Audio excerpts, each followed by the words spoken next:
Hello, Canucks fans, and welcome back to another episode of Canucks Conversation. Folks, it's heating up. The hot stove is heating up. The NHL trade deadline is just under 24 hours away as we're coming to you at 2 p.m. live on the Canucks Army Twitter account, the Instagram account, and of course, the YouTube channel, which is where you can interact with us live in the YouTube live chat. My name is Dave Quadrelli. That is Harman Dial. Our technical producer is Grady Sass, and this is Canucks Conversation, which I have to tell you is brought to you by the 2023 Toyota BZ4X. The BZ4X is Toyota's brand new all-electric SUV that is designed to go the distance for you and your family. The BZ4X is packed with Toyota's coolest tech, but it still has that trusty SUV feel you know and love. And even though it's electric, it's capable of effortlessly conquering any terrain. Whether it's rain, snow, mud, or your friends' questionable post-game recaps, the BZ4X will get you through it all. Harman coming to us from a hotel room in Las Vegas. And we thought we were going to have a similar thing to when you were in Nashville that one time where you just got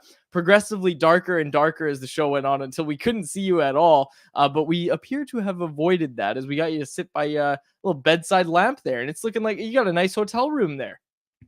Yeah, it is a nice hotel room. I really wanted to avoid another Nashville situation because honestly, watching the video back from that day is so funny. It's nearly pitch black. And yeah, definitely wanted to avoid that this time.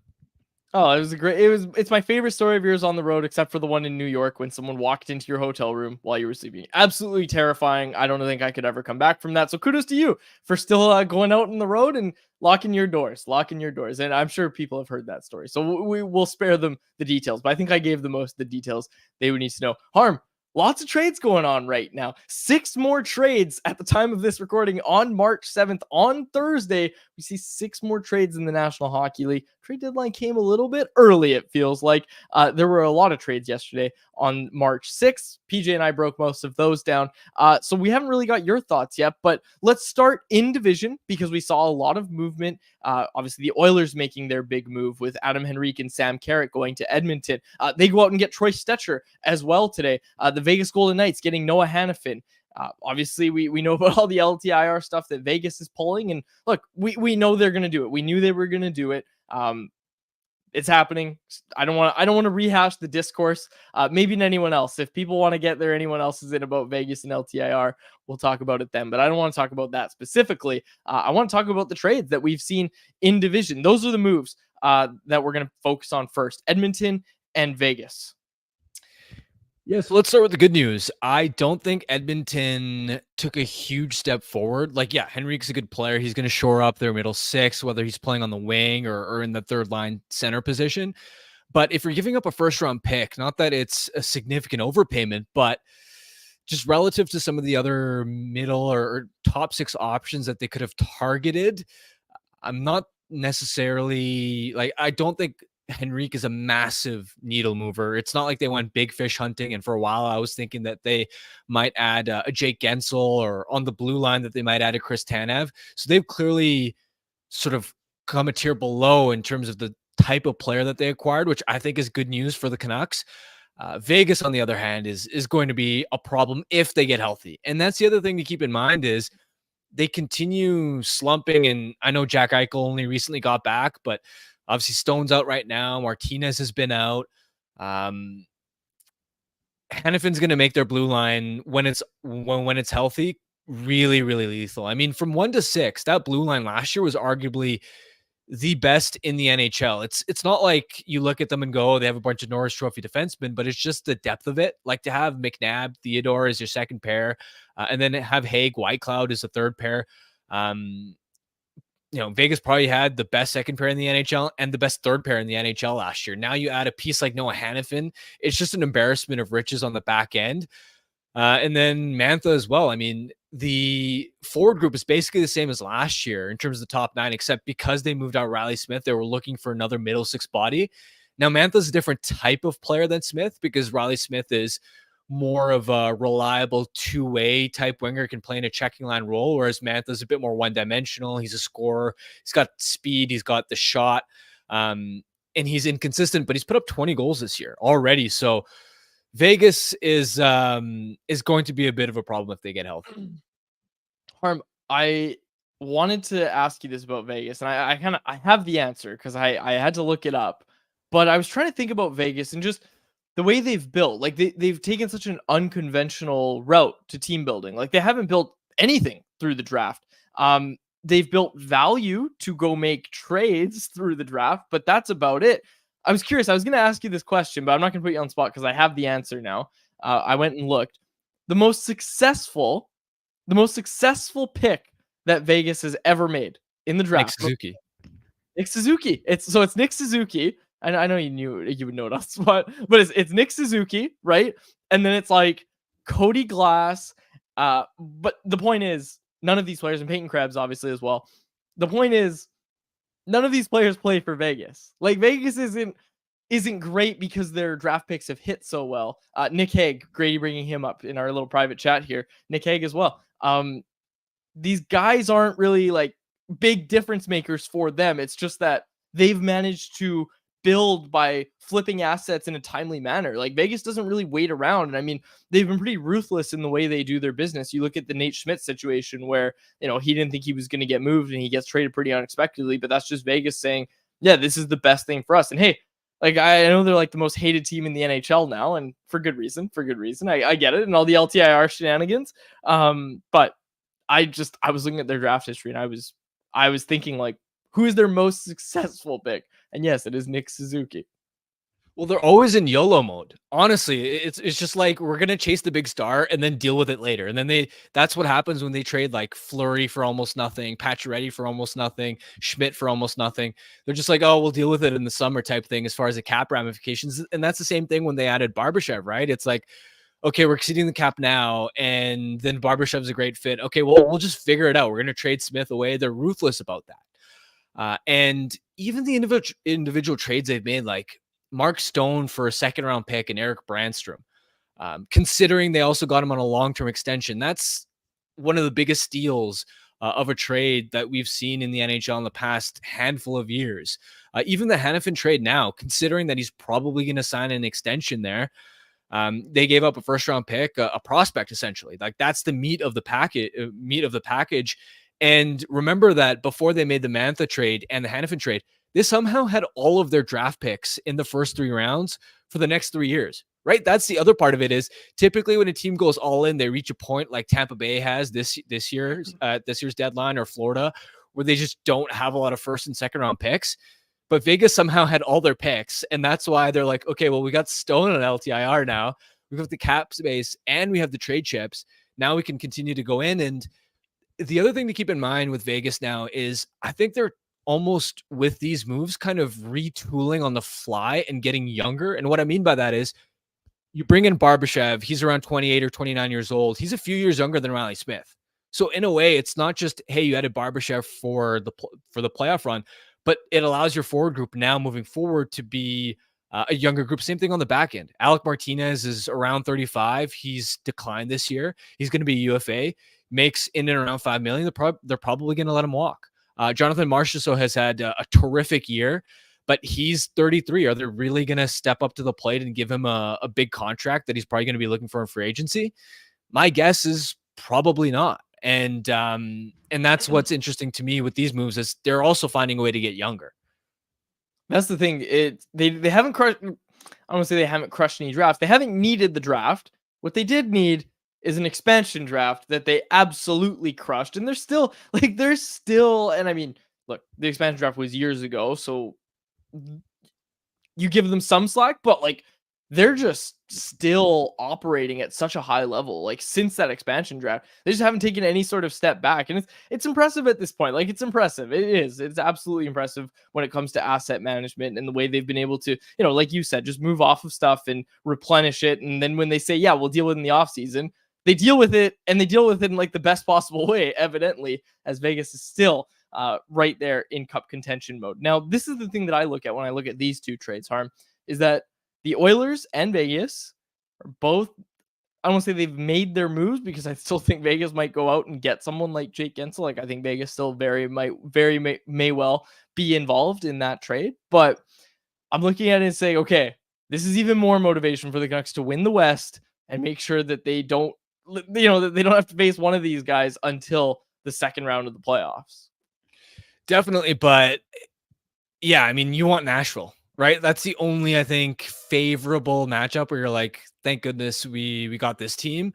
Because whether it's Vegas slipping into a wild card spot or LA being there, even if you win the division and you're second in the West, you may still end up playing Vegas or LA, which is going to be a tough playoff series. But you know what? This is kind of the state of the Pacific Division. It's, I would argue, one of the best divisions in hockey right now.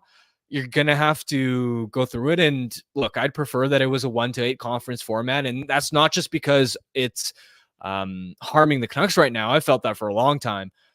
And this is just a reality you kind of have to deal with. It's what Toronto dealt with so many years, where they'd finish pretty high in the conference, but then every year in the first round, it's Boston or it's Tampa, and it would be frustrating. This is something that they're going to have to manage, but it's worth mentioning as well. Look at how much better Colorado got, right? An out of division team. Like the West really struck here to make some big moves, and even Dallas, right? Another Western Conference contender. They didn't even necessarily have to make a move. Look at Logan Stankoven. He's been an absolute stud. He's probably the most, arguably so far, based off a small sample, impactful player that any team has added since his recall. And they didn't even have to trade anything to get him. They just called him up. I think last I checked, he had 5 goals and 8 points in 6 games. Like, that's a hell of an add to make to, in addition to Chris Tanev on the blue line for them. Man, we had to bring up Logan Stankoven. We had to bring him up. And of course, that means we have to bring up Danila Klimovich, who the Canucks chose to select and left Logan Stankoven on the board. Okay, Harm.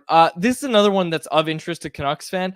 Brandon Duhaime goes to Colorado for a 3rd round pick.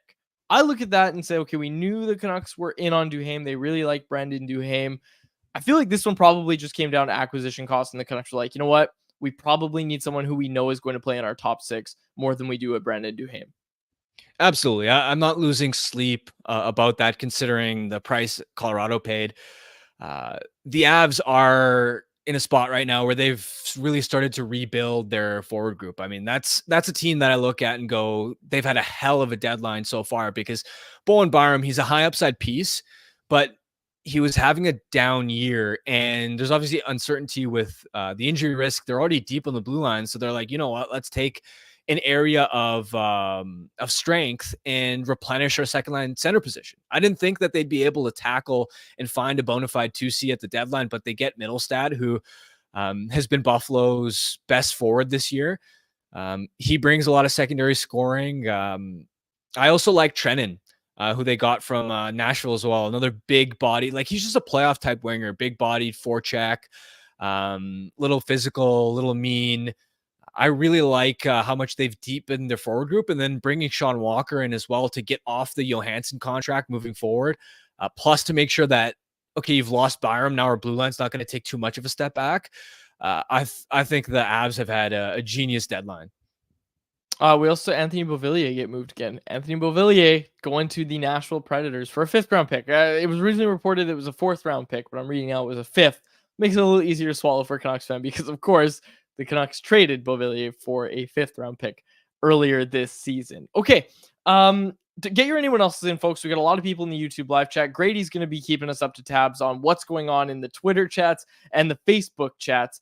But Harm, did you have anything else before the deadline? Anything you want to talk about all these trades that we've seen in the National Hockey League? Not trade-wise, no. Okay, then you know what? I'm going to tell you that this segment, I should have told you earlier, was brought to you by Park Casino. Park is the official casino resort of the Vancouver Canucks, and Sekeres and Price will be live on location doing a show inside BC Kitchen before Vancouver takes on, you guessed it, Colorado on March 13th. Come grab a bite, watch Sekeres and Price, and take home some of the on-site prizes. On days the Canucks play, you can receive 15% off the game day menu with your game ticket at BC Kitchen. Park is just steps away from Rogers Arena, and when you sign up for Encore Rewards, you get $10 free play to use in the Canucks gaming corner.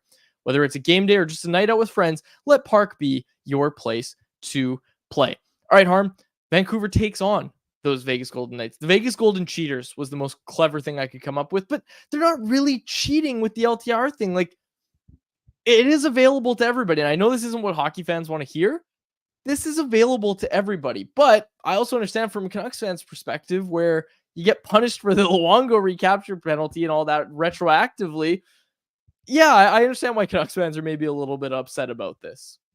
Well, the hilarious thing is they still have 3.8 million in cap space even after all their moves. Like they still have so much flexibility left because they acquired Hannafin at 75%, a double retained, which is pretty ludicrous. But I mean, don't hate Not the against player, the hit the rules. game, right? Like Exactly. Not that's against the it's rules. legal.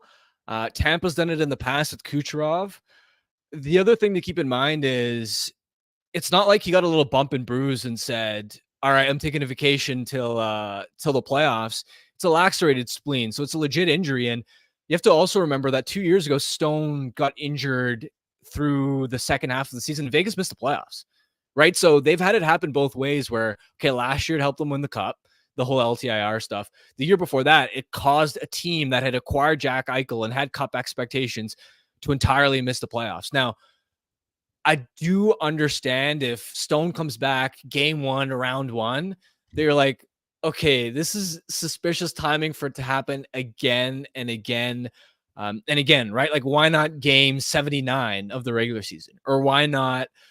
How is it not like game 4 of round one or It's not a sometime in round two? It's coincidence at that always, point. yeah, it's always game 1, round one. So I do agree with that point being a little fishy, but it's in the rules. I mean, maybe there are ways you look at the league to try and amend it, but other teams have done it in the past, and I have nothing but respect for how Vegas continues operating. I mean, yeah, you can hate them all you want, but it clearly works. Yeah, your smart management group. This is how other teams felt about the Canucks in 2011, folks. Like this is how other teams felt about the Vancouver Canucks. And also it's not just us. Speaking of the 2011 Canucks, Roberto Luongo, I'm not sure if you saw this, he tweeted out the gif of Kevin Nash stepping out of the wheelchair with his fake cast on and jumping out, and Luongo's caption was game 1 of the playoffs. And yeah, that's coming from someone who works in an NHL front office right now. So it's not just us that are talking about this. But also, yeah, I also wanted to say, like, if teams genuinely feel like it's that big of a problem, they can bring it to the league and all these board of governor meetings, and they can push to try and make change. We haven't seen enough of that push yet. Maybe if Vegas does this again and they continue having playoff success, maybe that's the impetus for some change. But it's going to take some pressure from the teams because clearly the league at this point doesn't have an issue with it yet. Yeah, nothing yet. I just wonder. I wonder if this is kind of the straw that breaks the camel's back. Like, I wonder if this is it, right? Do you know what I mean? I just wonder if this year, because you just said it too, like, why game 1? Why game? And we know the answer of why game 1. Like, we know the answer of why game 1. But we'll see. We'll see what happens to Mark Stone. We'll see how it all transpires. And again, Alec Martinez also might go on LTIR. We saw Frank talking about that as well. Okay, but for the Canucks tonight, they're going for their 3rd straight win, Harm. This has been a successful road trip for them. They've played some really, really solid hockey. You've been on the road with them, and we didn't even talk about it in that first segment. We meant to, but you caught up with Elias Lindholm today. Elias Lindholm's obviously been the subject of some trade rumors and everything out here in Vancouver. What was your conversation with Elias Lindholm today? Yeah, I just get the sense. I asked him about his overall transition so far on the ice, off the ice, the trade rumors, and just the sense that I get overall right now is that he's feeling the heat. He's feeling the pressure. I don't think he feels comfortable yet. He admitted in pretty decisive terms that, hey, I need to be better. And you do see that internal sort of pressure on himself as well.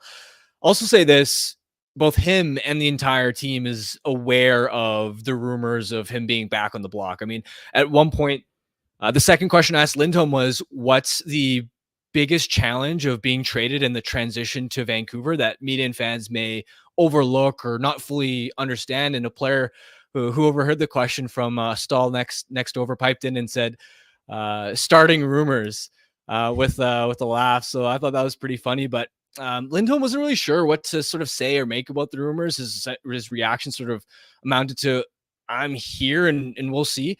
One big takeaway for me is I'm hoping that things can get a lot better past the deadline for a couple of reasons, not just the peace of mind of, okay, that's dealt with and you know for sure whether you're in Vancouver or not, but also just the family aspect. He told me that one difficult part of this transition is that he didn't see his family for nearly a month. He was living out of a hotel in Vancouver. He's got a young son that was born last year.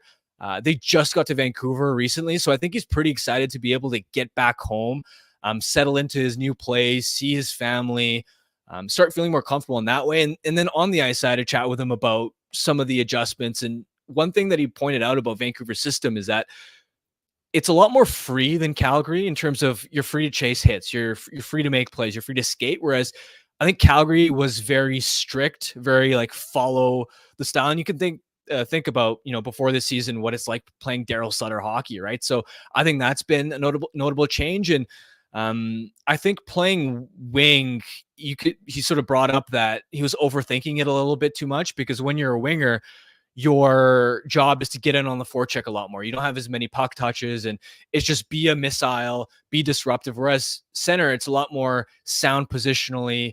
You're trying to stay above the puck, and Lindholm is more a cerebral player than he is a player that skates and moves around like he's been shot out of a cannon. So I still think he's trying to find the right comfort, the right fit, and I'm hoping that once we get past, to be able to settle in a little bit. Yeah, absolutely. And that's kind of what we heard from Jim Rutherford yesterday as well. And again, we broke that down yesterday with Patrick Johnson. We will see. We will see what happened. And Smiley hello in the YouTube live chat says, Elliot Friedman reported that Toffoli has been traded to Seattle. And then said, sorry, it's a dummy tweet. Man, those things used to really be really, really common. I haven't been duped in a while. But again, when Twitter first made that transition where anybody could get a blue check mark, that was like Mr. Booth's the best day of his life. And I gotta say, I'm excited. I'm excited to see what actually comes out. But no, Toffoli has not been traded to Seattle. What is happening with Toffoli, and we saw this from Irfan Gaffar, and again, we'll still talk about Vancouver Vegas here, but we saw this from our friend Irfan Gaffar reporting that Tyler Toffoli will be held out tonight of New Jersey's game for trade-related reasons. You wonder if the Canucks are going to be on in that. And hey, we've heard a lot over the past 24 hours, different rumors, speculation that the Canucks don't think they can match the Penguins' price for Jake Gensel, and that they're going to be transitioning to Tyler Toffoli and moving their focus to Tyler Toffoli. So we'll see how it is. I'd love Tyler Toffoli, honestly, and especially if the price is as high as it seems to get Gensel out of Pittsburgh. I think you're fine going out and getting Tyler Toffoli, because Harm, the way I look at this is also like you just mentioned, Elias Lindholm hasn't really had a chance to settle in. If the guy that you originally acquired turns out to be somebody who can play with Elias Pettersson, or he turns out to be someone that can play center and he can do it really well, and he can give you, some real offensive output from third line center. If that happens and you go out and get Tyler Toffoli, like you've gone out to get yourself the plan B, because Elias Lindholm hasn't worked out to this point. But if your plan A, Elias Lindholm, works out and you have Tyler Toffoli, I don't think you're upset about that. I think you're very, very happy that that's what ended up happening. And again, I just think even if Lindholm doesn't figure it out, you are going to want to go get Toffoli, because Pettersson still needs that winger. And I think Toffoli is somebody that can play that role for the Canucks. Yeah, put it this way. They're a completely healthy top six, and they have Ilya Mikheyev and Pia Suter in there right now. And Mikheyev hasn't scored in over 30 games. Suter hasn't scored since the All-Star break. It'd be a great opportunity if they can find a guy, bump those guys further down the lineup, and just build your depth, because imagine how much thinner it gets if they lose just one top six forward, whether it's down the stretch or into the playoffs, which it always seems like it happens for these teams. With Toffoli specifically, I remember the first time this was brought up by somebody and anyone else, and my initial reaction was sort of wondering if his lack of foot speed and him being more of a complementary player than a top six play driver was the ideal stylistic fit, because I think the perfect dream fit would be a player that can drive play and create chances on their own. But if you are committing to, like, the thought process then was, okay, we're assuming that they're going to stick with Lindholm at wing, which now it's different. Now it's Lindholm seems to be a player that Tocchet likes a lot more at center.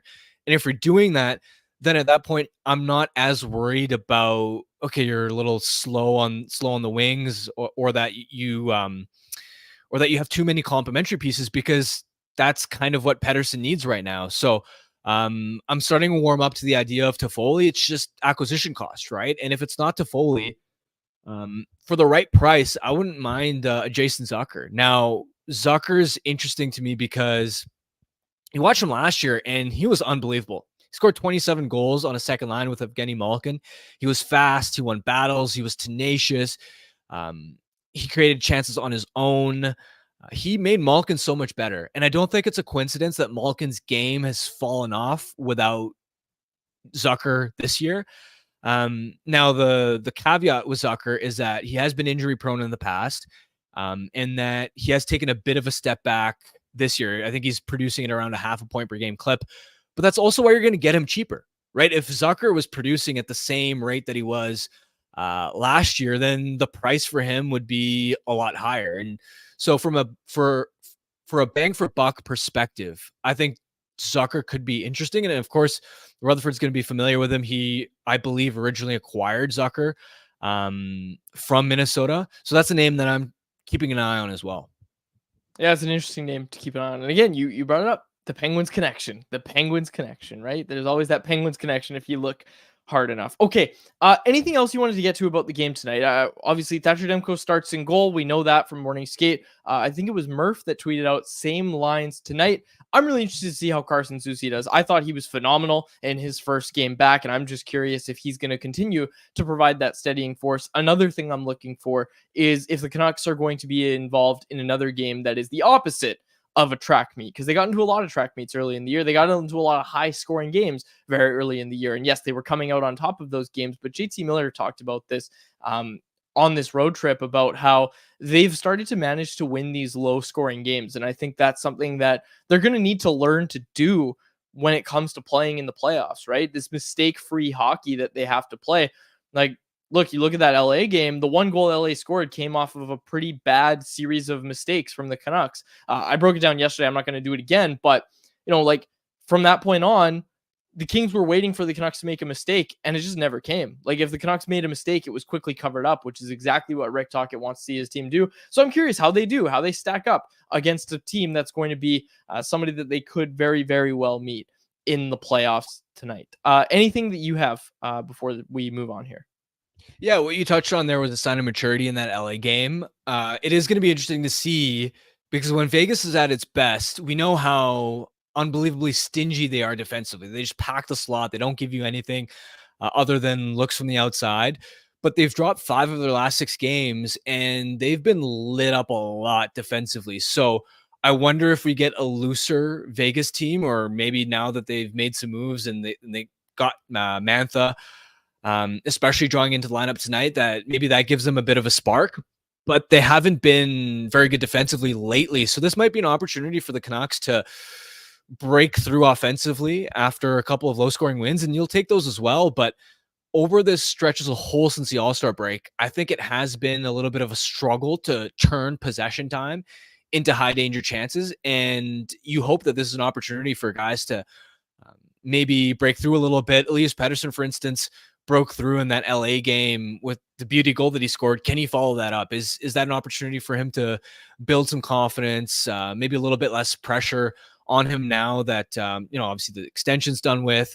I'm hoping that guys like Pettersson and Lindholm can use Vegas sort of slipping defensively as an opportunity to maybe get going offensively.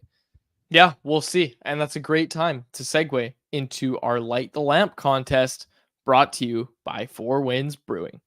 Vancouver is playing Vegas tonight, and we want to know who's going to score the first goal for Vancouver. If you nail it, you could win a $25 gift card to the 4 Winds Tap Room, located at 72nd and River Road in Delta. Enter by following us on social media, keep an eye out for today's show clip, and comment who you think will light the lamp and score the first goal tonight. Winners will be contacted directly. Check us out at Canucks Army or at Canucks Convo on Twitter, at CanucksArmy.com on Instagram, and Canucks Army on Facebook. And make sure you ask about 4 Winds Light Lager at your local liquor store, or have some delivered to your front door through the online shop at 4windsbrewing.ca. I am going with Vasily Podkolzin, who was recalled today. We broke it down yesterday, Harm, but it was just a paper transaction. Canucks just wanted him to be eligible for the Calder Cup playoffs. He did not play in Abbotsford's game last night. You can go read that recap over at CanucksArmy.com. But I'm going with Vasily Podkolzin. I think Vasily Podkolzin has looked good in the 2 NHL games he's played so far this year. I think he's going to score tonight. I'm going with Vasily Podkolzin. I feel like I spam too many of Vancouver's top players in picking this, so I want to go off the board, have a little bit of a hot take. I'm going to go with Carson Soucy. I thought he was phenomenal in his first game back against LA, and he's got a rocket of a shot. So I'm going to go with him. Nar in the YouTube live chat saying, do we win double the prize if we pick Mikheyev to score correctly? We'll see, Nar. We'll see. If you pick More than Mikheyev, double. yeah, Maybe yeah, like exactly. quadruple. Yeah, quadruple, exactly. Okay, let's get to Under the Hood, brought to you by Mr. Lube. Yeah, so I know the LA game was a couple of days ago, but I just wanted to give the coaching staff some credit for finding a way to solve LA's 1-3-1 neutral zone forecheck in that game, which is going to be huge going into the playoffs because you're going to run into teams that don't give you a lot of time and space. And it's how are you going to adapt? And one thing that I noticed in that game against LA was the Canucks started experimenting with some set breakouts where they said, look, one of the weaknesses of the 1-3-1 forecheck is that the forwards have to sit back from LA's perspective. They're not going to be able to apply a lot of up ice pressure. They're basically giving you a free zone exit. And so Rick Tocchet said that he spent a day at practice sort of working on some set breakouts where the Canucks would almost they'd have Hughes or Hronek sort of just holding onto the puck, and then they'd have their wingers sort of reload almost like a power play entry to generate some speed underneath. And then they'd hit like a JT Miller in stride and then chip and chase that way, trying to take advantage of the fact that the forwards are sitting back and that all 5 LA players are going to be flat-footed. So if we can generate some speed underneath, then we can recover pucks on the forecheck, get established. I think that's one of the main reasons that they dominated on the forecheck and overall offensive zone time against LA, as well as in the second period. It was one of two scenarios. Either we can make a quick up pass to catch LA and transition before they can get the 1-3-1 established, or if they do have the 1-3-1, then we can turn to the set breakout, especially when the Miller line was on the ice or the Quinn Hughes pair was on the ice. I thought that was a terrific adjustment by Vancouver's coaching staff. That's wonderful. And I mean, hey, it bodes well for the playoffs, right? Like you just said it. There's going to be limited space in playoffs, and teams are going to be implementing strategies like that, especially if you face LA in the playoffs. And again, we talked about this yesterday, so I won't repeat it for people that have heard it, but you haven't heard it. But like LA's been doing this all year, and they have to do that. Look at their goaltending. And I mean, I know the goaltenders' raw numbers are great, but like Cam Talbot's getting up there in age, okay? They need to do this to be successful with the goaltenders that they have. They've been doing it all year. It's just very, very boring to watch. That was Under the Hood, brought to you by Mr. Lube, the pioneer of the no appointment warranty approved oil change. Now providing appointment-free tire service and sales. Find them at one of their 16 locations across the Lower Mainland. To find your nearest location, visit them online at mrlube.com. Harm, I'm doing Under the Hood tomorrow. I have to cover for you, and I'm excited. I don't know what I'm going to do. I don't know exactly what I'm going to do, but we'll be live at 3 p.m. tomorrow, folks, for a very special trade deadline edition of Canucks Convo. Maybe 2. Honestly, like I'm looking, the Canucks just sent out their media email. I know this is a little inside baseball for folks, but Patrick Allvin's going to do his press conference right after the deadline. They said after the deadline. I was thinking like 1 p.m., but we'll see. We'll see what happens tomorrow. It might be a 2 p.m. show. We'll see. But regardless, Patrick Johnson will be joining me. What's your travel plan tomorrow, Harm? I'm taking a midday flight. There were only 2 direct flights from Vegas. One of them was 6:30. And considering I'm covering the game and it's an international flight, I talked to my manager and yeah, it's a midday. I wish I could have taken like an 8 or 9 a.m. flight and been in Vancouver in time, but just the direct flight options weren't there. It feels like I felt like Taylor Swift trying to figure out a way to get into Vegas for the Super Bowl after her concert in Japan, figuring out all the travel logistics. I'm like, oh, how do I get back in time for trade deadline? Well, I'm pretty sure she doesn't have to go through customs when she takes her private jet, but I digress. Okay, let's get to anyone else. I got this, Harm. Presented by DoorDash. It's our listeners' chance to get involved and hit us up in the YouTube live chat. And it's also our listeners' chance to get 25% off and 0 delivery fees on their first order of $15 or more when they download the DoorDash app and enter code NATION25. That's all capital letters, NATION, and the numbers 25. Offer valid in Canada, subject to change. Terms, of course, do apply. 1 day away from the trade deadline. Let's get some heater trade proposals in the YouTube live chat. Harm, you weren't here when we talked to Frank yesterday, but Frank was thinking that it seems like Sidney Crosby is going to sign an extension on July 1st to basically finish out his career in Pittsburgh. But Frank did say that there's a chance that doesn't happen. Or maybe I said that based on what Frank said, but there's a chance. And I haven't sent my letter yet. People are wondering. They're like, Quads, what's with the open letter? It isn't done yet. One day when there's a really slow news day on Canucks Convo, I'll read out my open letter to Sidney Crosby. I'll read it out on the show. I'll read it out. I'll write something. Okay. Yeah. Okay. So, Karan, I call him Karan again. Karan. I learned how to pronounce his name. Conversation in the YouTube live chat. He asked when the deadline ends. 12 p.m. 12 p.m. 12 p.m. Pacific. But there's some stragglers typically. And look, the first one that comes to my mind, Harm, Eric Branson. The trade that sent him to Pittsburgh, a trade that Jim Rutherford was a part of that sent Tanner Pearson back to Vancouver. That one came down at like 12:20, if memory serves. So, yeah, it is at 12, but some trades kind of get processed afterwards. But we'll see. We'll see exactly when the Canucks speak, when they make their final deal. Someone asked about Phil Kessel. It does look like Phil Kessel is going to sign. I think Chris Johnson reported this today that they're on track to sign Phil Kessel. I know yesterday people were giving PJ crap. I threw PJ under the bus because he was saying that, yeah, Phil Kessel probably feels like the plan B or plan C if this team can't get Gensel or they can't do this, can't do that. And then I said, yes or no, does he sign? And PJ said, I'm going to guess no, he doesn't sign based on the information that PJ had. And then this report comes out and everyone's like, PJ's wrong. PJ's making stuff up. It's like, no, I asked PJ to give me a yes or no answer. I asked him to guess. He wasn't coming out here. Anyways, we'll move on. Grady, you're muted. Is your nose still bleeding? No, we're good now. Nice. Yeah, I had a nosebleed earlier, folks. So that's why I haven't been on. No, just following up with that PJ thing.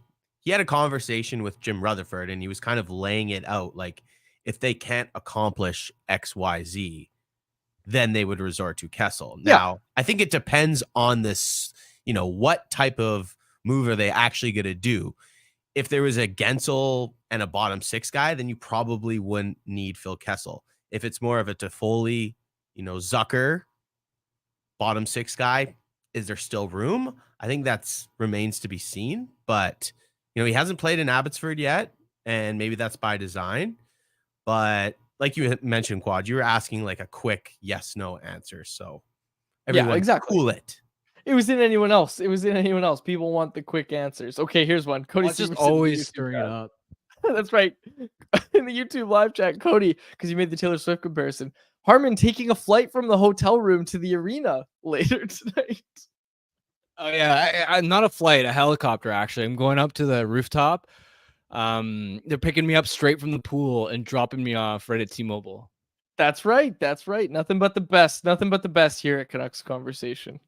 Okay. Yeah, we've got some heater trade proposals. I asked for it. All right. A second, Archer Seelovs and Jacob Truscott for Toffoli. No, I don't think that will get it done, but someone else brought up the idea of Seelovs being used as a trade chip. Ian Clark really likes this guy. Ian Clark also really likes Nikita Tolopilo.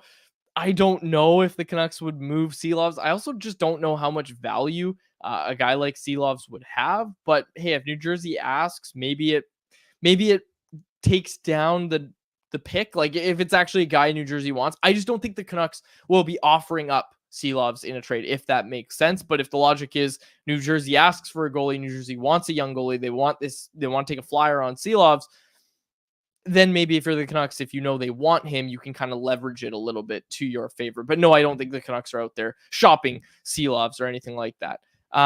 Okay, this one. Yeah, okay. This one from MMA Sucka. That's a great name. Talking to Foley or Gensel, do you worry if those guys don't get signed? If someone from the top six gets injured, what happens in the playoffs then? Bit of a loaded question. I don't worry too much if the guys don't get signed. Again, I know you don't want to go all out for rentals, but I also think the Canucks have so much cap space this offseason that if it comes down to, okay, we want to get this guy signed, but then there's a free agent or there's another piece of business that we want to do and want to use our cap space there, I think that's fine. The way I kind of look at the Canucks offseason, Harm, is now that they have Elias Pettersson signed, they can kind of operate knowing what they can and can't do. So this idea that if they trade for Jake Gensel and don't get him re-signed, and I know this was thrown out with Lindholm and it was, blasphemous. If they trade for Lindholm and don't get him signed, it's a failure. No, Elias Lindholm wants a lot of money. If they don't sign Elias Lindholm, it's not a failure. They have a bunch of cap space that they're going to be able to go do other stuff with. So again, I don't look at it and say I worry if they don't get Toffoli signed or they don't get Gensel signed. I like their chances of getting Toffoli signed a hell of a lot more than I do like their chances of getting Gensel signed. That's for sure. Well, I'll be honest. I don't think, given the acquisition cost, that Gensel makes a ton of sense for them unless they're really confident they'd be able to get an extension done. Because Pittsburgh's going to be asking about names like Hoglander, names like Willander, names like Lekaramaki. So first of all, are you even willing to give up your top prospects or young players? It's also been widely reported that Dubas and the Penguins probably have a preference for prospects and young players rather than draft picks. Now, whether a team actually steps up to give those remains to be seen, but you know that those are the types of names that Dubas and the Penguins are going to be asking about. So it's first, are you even willing to give those pieces up? And then second, if you do go down that route, which I don't think the Canucks will, but if they did, then at that point, I'll be honest, I would be pretty disappointed if they acquired Gensel for that huge of a price and it was just a pure rental. That's fair, actually. You know, that is fair. And I'll tell you what, the more I kind of talk about it and the more we hear about everything, I'm becoming increasingly okay with the Canucks going after Tyler Toffoli instead of Jake Gensel. I really like the idea of Tyler Toffoli back in Vancouver. Captain Canuck really didn't like the idea of Toffoli in Vancouver, but I think we've seen it work before. I think he's somebody that would fit with Rick Tocchet. Again, if the acquisition cost isn't too much, I'm okay with that. And I really like the idea of Tyler Toffoli coming back to Vancouver. Okay, a little bit of prospect news here. Jonathan Lekaramaki took home his team's SHL team's MVP award this year. Pretty cool for him. And then Elias Pettersson, 2.0 DPD. He's coming over to Abbotsford. That one from Dollywall, I believe, from the agent, of course. The agent saying that after his SHL season is over, I think he has 2 games left, he is going to be coming over and playing in Abbotsford. We expected that, but to hear it from the agent, you can basically now say it's almost official that Elias Pettersson will be coming over to play for Abbotsford. And man, I don't know if you've been keeping up with Abbotsford very much. They have been scuffling. They have had a lot of problems this year. And it'll be nice for them to get someone like Elias Pettersson who hopefully can help them. Like, I remember when Philip Johansson came over, it was like, oh, maybe Philip Johansson can play in Abbotsford and then he can go be the third pair guy for Vancouver. Don't think that's really fair. And I think you have to also really temper your expectations for Elias Pettersson. But I'd like to see Elias Pettersson play at least third pair minutes on Abbotsford and, maybe top 4, and maybe he's a difference maker there. You'd expect that that's a guy who's going to get all of next season to kind of, season in Abbotsford. And that's what this management regime likes to do, right? They like to let their prospects season in Abbotsford, and that's important. So I'm excited for that, to see Elias Pettersson, get a look at him. We'll head down there, Harm. We'll make our little trip out to Abbotsford, hit up Castle Fun Park, and we'll have a good time checking on Elias Pettersson. Hey, maybe Jonathan Lekaramaki joins him at some point as well. Okay, Chad Jordan saying, why don't the Canucks push for Toffoli and Greenway? We talked about Duhaime. Duhaime's off the board now.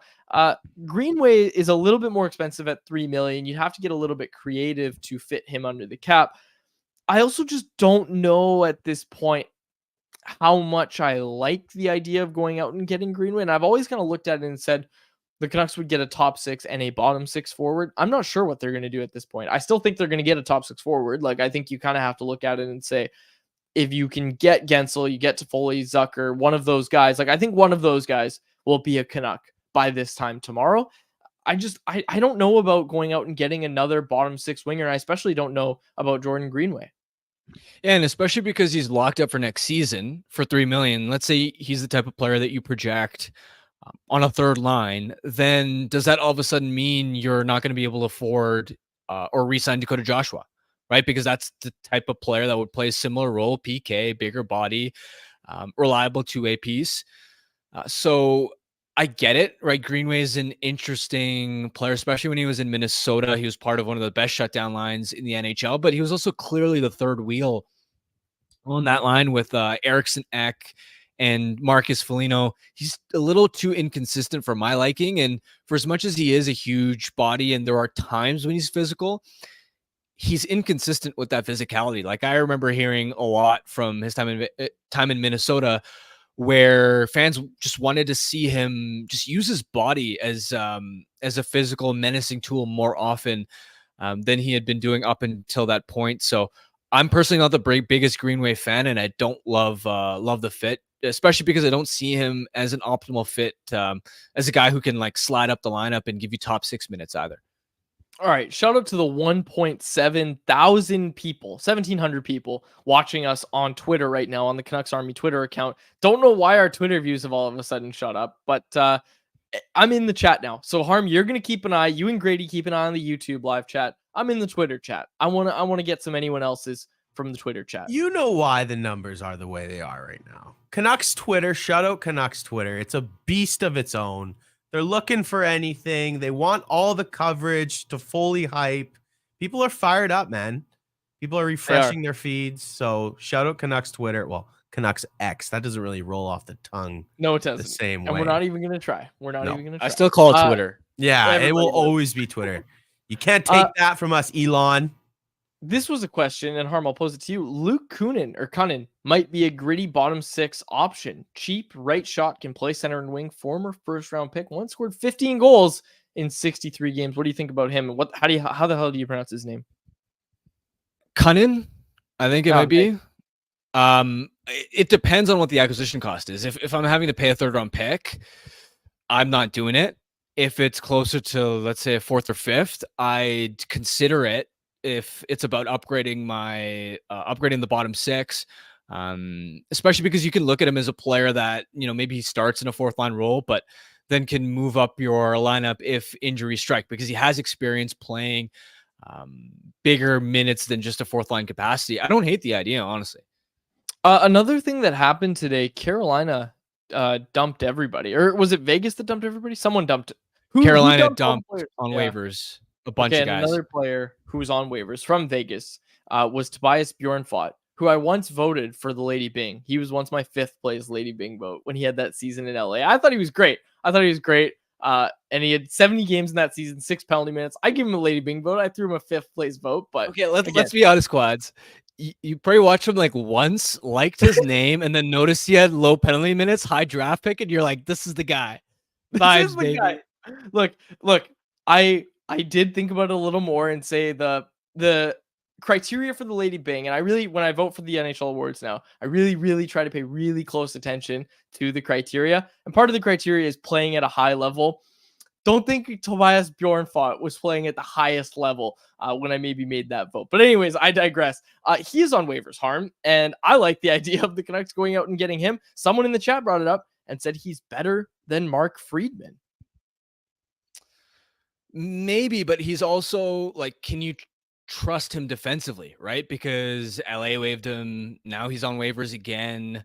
And he's a younger player, so he doesn't have a lot of experience. So can you trust him in a playoff type environment? I'm not the biggest fan of the player. I'll say this: if I was a rebuilding team, I'd be like, sure, let me take a stab at it. But in Vancouver's situation right now, I also don't think that he's the type of defenseman that this coaching staff would value, because clearly there's an emphasis that, okay, we're gonna stack our 2 best offensive defensemen, Hughes and Hronek, together, and then we want our bottom 4 to be as big, as mean, as defensively oriented as possible, right? That's why they went out and got Susi, why they went out and got Zadorov. Bjornfot doesn't really fit that. So, and that's also why they worked with Juleson, worked really hard to develop him, and have turned him into the player that he is. So, yeah, I don't think it's the best fit for Vancouver. Yeah, I wonder if it's, Mike in the chat said he's better than Friedman. Yes and no. Like, he might be at one point because he has a lot of potential still at 22 years old. He's Swedish as well. I look at that and say, hey, there's something the Canucks man regime might like. But yeah, I do wonder about, the player he is now and the player he can become. Look, I'll be honest. I'm just looking at it and saying, what could this guy become if he's under the guise of Sergei Gonchar and Adam Foote, right? Like, we've seen what they did with Noah Juleson. Again, different profile player, but I'm just looking at it and saying, man, there's some potential there. I wonder what he could become. But you're right. Maybe this is 2 years ago, or maybe even a year ago, you say this is a slam dunk for the Canucks, but at this point, maybe not. He's also a left shot. They have too many left shot defensemen as it is. They're already playing a lefty on the right side. And do you want to lose another depth righty in Friedman potentially? Like, I agree that Bjornfot down the road could be a better player than Friedman, but stylistically, in terms of handedness, having a bit more experience, I think a bit more grit as well, I think they'd value Friedman over Bjornfot. Pimpan Strong in the chat, YouTube live chat, said this. Apparently, Pavel Buchnevich asking price is 2 first-round picks. Do you think Podkolzin, Ratu, and a 2025 first gets it done? I'm going to go ahead and say no, that does not get it done. I'm wondering what's going to happen with Buchnevich. I don't know if he gets moved. Like, I don't think he gets moved at this deadline. Maybe in the offseason, maybe. But St. Louis is still in it. Like, St. Louis is still trying to push for the playoffs. And I don't think that that's a player that they're going to just part with for nothing, right? Because it's not one of these situations where everybody knows they're not going to re-sign him. And it's like a Jake Gensel where it's like, okay, well, you're going to move this player because you're not going to re-sign him. So what are you going to move him for? You've got to move him for something. St. Louis isn't in that position. St. Louis doesn't have to move Buchnevich. They really don't. I honestly don't think he's going to get moved. I definitely don't think he's getting moved at this deadline. And I'd be surprised, honestly, if he got moved in the offseason as well. Well, that's another name that off the top of the show, when I was saying that I haven't necessarily loved Edmonton's deadline so far, I'd been wondering if Edmonton would be one of the teams that would make a serious run at Buchnevich, because they're looking for a right winger to be the sort of perfect fit with Draisaitl. And I looked at Buchnevich and went, man, if Buchnevich joins that group, it's an unbelievably stacked top six. So yeah, I am curious to see. The biggest question is whether they think they're going to re-sign him or not, because if you're St. Louis, you already come to the conclusion that you're probably not going to re-sign him at the end of next season, then I would personally be in the camp of move him now, because he'll have extra value for teams, considering he'll be more than just a pure rental. But if they're open to the idea of him being part of the next core that St. Louis assembles through this retool, then they could very well decide to re-sign him too. All right. I got a text from Frank Saravalli. And it started with heads up. And the last time Frank gave me a heads up, it was that the Canucks were working on the Pettersson contract right before he tweeted it. But no, it was just telling me that he's off the show next week. He can't be on the show next week. So folks, you heard it here first. I was expecting some fireworks, and hey, leave it to the Canucks. The trade might get announced at 3 p.m. right when we go off air. But the Canucks play tonight, and we'll see. We'll be back tomorrow. PJ and I will have a trade deadline edition of the show. We will be breaking down that game. But Harman, did you have anything else that you wanted to get to before we wrap up anyone else and wrap up the show?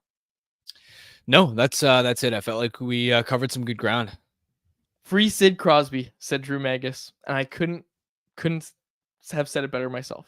I had to read his head because I just read it. I thought it was Drew Magnus, and then I read it out loud, and I was like, is that one of those names? Like did I just get Dollywall? Did I just read a name that I shouldn't have read on air? But anyways, yeah, he said Free Sid Crosby, and I couldn't have said it any better myself. We'll close it out there, folks. For my co-host, Harman Dowell, and our technical producer, Grady Sass, my name's Dave Quadrelli. Thank you so much for listening to another episode of the Canucks Conversation.